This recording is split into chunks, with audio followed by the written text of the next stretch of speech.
اعوذ باللہ من الشیطان الرجیم بسم اللہ الرحمن الرحیم۔ لاکھوں کروڑوں درود و سلام حضور صلی اللہ علیہ وآلہ وسلم اور ان کی آل پر۔ جی تو ویورز، آپ دیکھ رہے ہیں آپ ہی کا اپنا چینل میران قریشی اور میں آپ کا ہوسٹ میران علی۔ آج آپ کے لیے لے کر آیا ہوں ابلیس کی نسل کی ابتدا کہاں سے ہوئی، اس کے متعلق مکمل معلومات۔ پوسٹ اچھی لگے تو دوستوں کے ساتھ شیئر کرنا ہرگز مت بھولیے، چینل کو سبسکرائب کر کے بیل کا آئیکن دبانا بھی ہرگز مت بھولیے گا، اور میری حوصلہ افزائی کے لیے کمنٹ لازمی کیا کیجیے۔ جی تو ویورز، ابلیس کی نسل کی ابتدا جس جن سے ہوئی اس کا نام تارانوس کہا جاتا ہے۔ تارانوس ابلیس سے 1,44,000 سال قبل دنیا پہ موجود تھا۔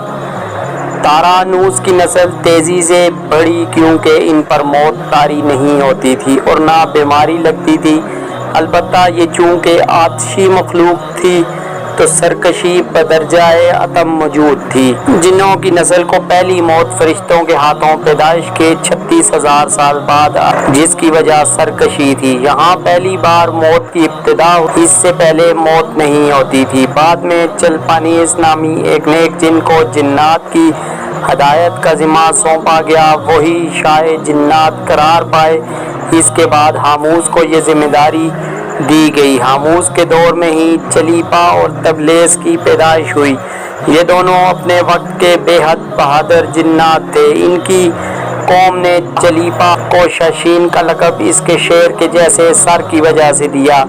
ان دونوں جنات کی وجہ سے ساری قوم کہنے لگ گئی کہ ہمیں اس وقت تک کوئی نہیں ہرا سکتا جب تک شاشین اور تبلیس ہمارے درمیان موجود ہیں۔ ان دونوں کی وجہ سے قوم کو جنات آسمان تک رسائی کرنے لگے اور تیسرے آسمان پر جا کر شرارت کراتے تھے۔ ایسے میں حکم الہی سے فرشتوں نے ان پر حملہ کیا اور عبرتناک شکست دی۔ اسی دوران جب اسرائیل علیہ السلام کو ابلیس نے دیکھا تو سجدے میں گر گیا۔ ابلیس شروع سے ہی ایک نادر اور ذہین بچہ تھا۔ اس میں باپ کی بہادری اور ماں کی مکہ کوٹ کوٹ کر بھری ہوئی تھی۔ اس نے ملائکہ کے ساتھ جا کر توبہ کا باقاعدہ اعلان کیا اور پھر فرشتوں سے فیض علم حاصل کرنے لگا۔ علم حاصل کرنے اور ریاضت کا یہ عالم تھا کہ پہلے آسمان پر عابد، پھر دوسرے آسمان پر زاہد، تیسرے آسمان پر بلال، چوتھے آسمان پر ولی، پانچویں آسمان پر تقی اور چھٹے آسمان پر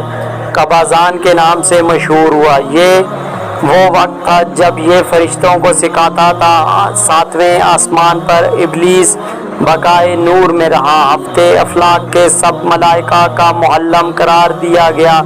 یہاں تک پہنچ کر ابلیس نے اپنی عاجزی اور ریاضت کی انتہا کر دی۔ کم و بیش ابلیس نے 14,000 سال عرش کا طواف کیا۔ یہاں اس نے فرشتوں میں استاد سراتر عزازیل کے نام سے شہرت پائی۔ کم و بیش 30,000 سال مقربین فرشتوں کا استاد رہا۔ ابلیس کے درس و واعظ کی میعاد کم و بیش 20,000 سال ہے۔ فرشتوں کے ساتھ قیام کی مدت کم و بیش 80,000 سال ہے۔ ابلیس کو حکم ہوا کہ داروغہ جنت رضوان کی معاونت کرو اور اہل جنت فرشتوں کو اپنے علم و فضل سے بہرہ ور کرو۔ یوں ابلیس کو جنت میں داخلے کا پروانہ مل گیا اور جنت میں بھی اپنے علم سے داروغہ جنت رضوان کو سیراب کیا، اور یوں جنت رضوان کی کنجیاں ابلیس کے پاس رہیں۔ روایات کے مطابق ابلیس 40,000 سال تک یہ فرض خزانچی انجام دیتا رہا۔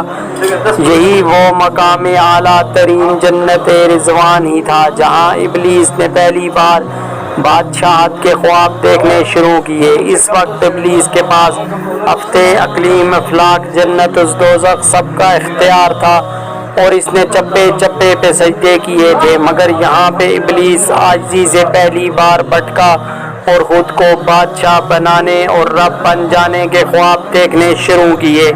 کئی ملائکہ کے سامنے ربوبیت کی بات بھی کی، مگر ملائکہ کے انکار کے سبب چپ ہو گیا اور یوں نظام چلتا رہا، مگر اس سب سے اللہ تعالیٰ کی ذات بے خبر نہ تھی۔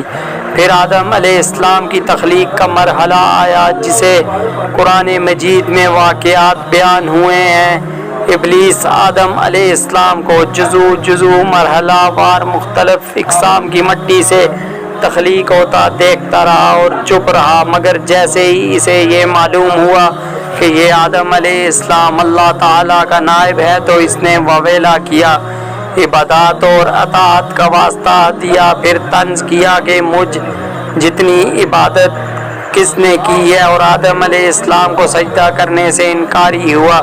تب اللہ تعالیٰ نے کہا نکل جا شیطان مردود۔ لعنتی قرار پانے کے بعد ابلیس نے اپنی عبادات اور ریاضت کا رب کریم سے عوض مانگا، جس پر اللہ تعالیٰ نے ابلیس کو ایک وقت معلوم مہلت فراہم کی، جس پر ابلیس نے اولاد آدم کو صراط مستقیم سے بھٹکا کر اپنا پیروکار بنانے کا دعویٰ کیا، جس پر رب کریم نے فرمایا کہ جو متقی اور پرہیزگار ہوں گے تو ان کو گمراہ نہیں کر پائے گا۔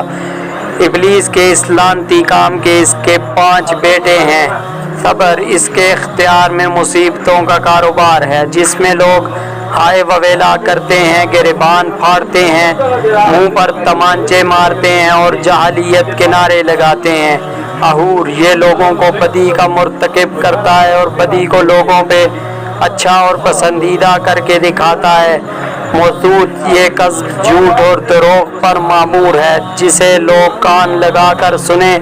یہ انسانوں کی شکل اپنا کر ان سے ملتا ہے اور انہیں فساد برپا کرنے کی جھوٹی خبریں سناتا ہے۔ داسم یہ آدمی کے ساتھ گھر میں داخل ہوتا ہے اور گھر والوں کے عیب دکھاتا ہے اور آدمی کو گھر والوں پر غضبناک کرتا ہے۔ زکنیور یہ بازاروں کا مختار ہے، بازاروں میں آ کر یہ بددیانتی کے جھنڈے گاڑتا ہے، بازاروں میں برائیوں اور فحاشیوں پر برگلاتا ہے اور زنا پر مائل کرتا ہے۔ ابلیس کا آدم علیہ السلام کو سجدے سے انکار کا جذبہ حسد تھا کہ جس نے اسے مجبور کیا کہ میری جگہ آدم خاک کو کیوں ملی۔ یہ اس کا جذبہ تکبر اور غرور تھا کہ میں اعلیٰ ہوں، اور اس ایک سجدے کے انکار کی بات نہیں تھی، بات اطاعت سے سرکشی کی تھی، شرک کی تھی۔ ابلیس نے دل میں خود کو رب مان لیا تھا، اسی شرک عظیم کی بدولت ابلیس تا قیامت رسوا اور لعنتی ٹھہرا اور اولاد آدم کو بھٹکانے کے لیے آزاد قرار پایا۔ حاصل نتیجہ یہ ٹھہرا کہ رب کریم کو انسان کی عبادات، عاجزی، علم و دانش سے کچھ غرض نہیں ہے۔ رب کریم صرف دیکھتا ہے کہ دل میں اطاعت و فرما برداری کتنی ہے، اسی بنیاد پر تقویٰ اور پرہیزگاری کے درجے قرار پاتے ہیں۔ جی تو ویورز میں آپ کا ہوسٹ میران علی آپ کے لیے وقتاً فوقتاً اچھی سے اچھی ویڈیو لے کر حاضر ہوتا رہوں گا۔ اپنا اور اپنے چاہنے والوں کا بہت خیال رکھیے گا۔ فی امان اللہ، اللہ حافظ۔